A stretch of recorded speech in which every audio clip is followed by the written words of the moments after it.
Madame, monsieur, il y a en France 70 millions de cartes bancaires en circulation. Près de 2 tiers de ces cartes sont distribuées par la société américaine Visa. C'est une situation de quasi-monopole et le directeur général de Visa, Alfred Kelly, vient d'annoncer « Notre objectif est de supprimer le cash ». Le responsable mondial des produits de la société, Jack Forestell, a lui annoncé qu'ils entendaient interdire les paiements liquides à leurs commerçants. À moins que nous ne les arrêtions, ils lancent officiellement le grand voyage vers la fin du cash. Voici le plan annoncé par le Wall Street Journal. Visa a une nouvelle offre pour les petites entreprises, restaurants et magasins. Nous leur offrirons jusqu'à 10 000 $ de rabais pour qu'ils s'équipent avec nos nouvelles technologies de paiement. En échange, nous leur demanderons de refuser les paiements en espèces. Et M. Forrestel ajoute « Pour nous, ce n'est réellement qu'une première salve ». Entendez, cela arrive aujourd'hui aux États-Unis et demain en France. Mais que vient faire une société privée là-dedans, me direz-vous? Lorsque vous payez par carte, Visa prélève 2% du montant de la transaction. Or, pour les achats courants, plus d'un paiement sur 2 se fait encore en argent liquide en Europe. Dans des pays comme l'Allemagne ou l'Autriche, très attachés à l'argent liquide, il y a même plus d'euros échangés en liquide que par carte. En Inde, l'activité de Visa a bondi de 75% instantanément lorsque le gouvernement a retiré de la circulation la presque totalité des billets. Et tout cela sans générer de révolte. Le plan se déroule comme prévu. Imaginez la manne financière de la fin de l'argent liquide en France et en Europe pour une société comme Visa.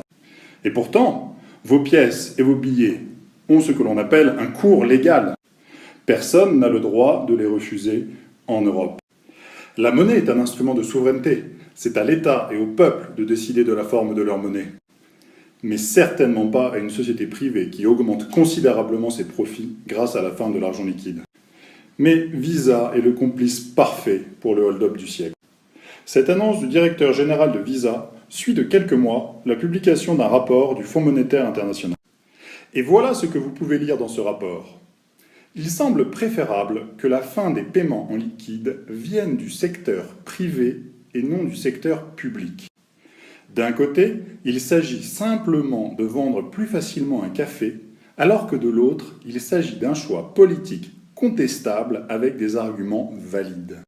Parmi les arguments valides, le rapport souligne les risques d'une société sans cash en cas de panne ou attaque informatique, ou même en cas de cyberguerre. Le rapport insiste d'ailleurs, dans tous les cas, la tentation d'imposer par décret la fin de l'argent liquide est à proscrire tant la population y est attachée. On ne saurait être plus clair.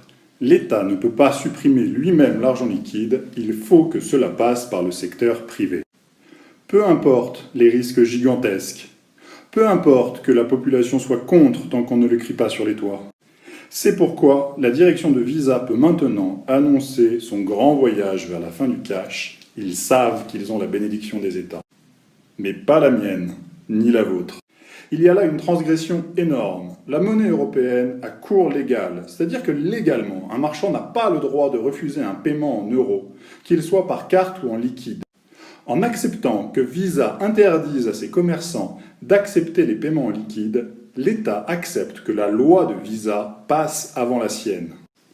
Il détruit de facto le fondement même de sa monnaie, celui d'être accepté partout sur son territoire. Bien sûr, l'abandon de souveraineté de l'État n'est pas gratuit.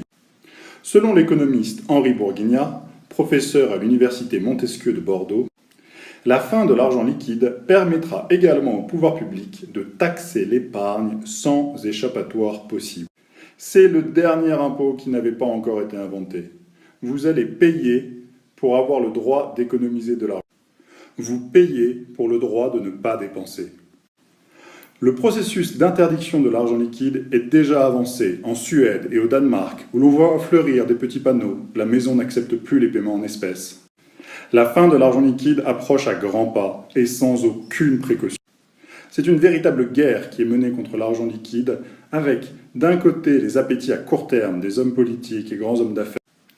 Bill Gates, Mario Draghi, Christine Lagarde, William White de l'OCDE, Blythe Masters de JP Morgan ont préparé la fin de l'argent liquide au dernier forum économique mondial de Davos. Mais de l'autre côté, qui défendra la vision prudente et de long terme des populations? L'État faillit à sa tâche et c'est à nous de nous élever contre cette folie. Personne ne le fera à votre place. Signez ci-dessous notre pétition pour dire non à l'interdiction des paiements en liquide par Visa ou toute autre entreprise privée. Inscrivez votre adresse email et cliquez sur « Je signe l'appel ». Merci de votre engagement. Avec tout mon dévouement, Olivier Perrin.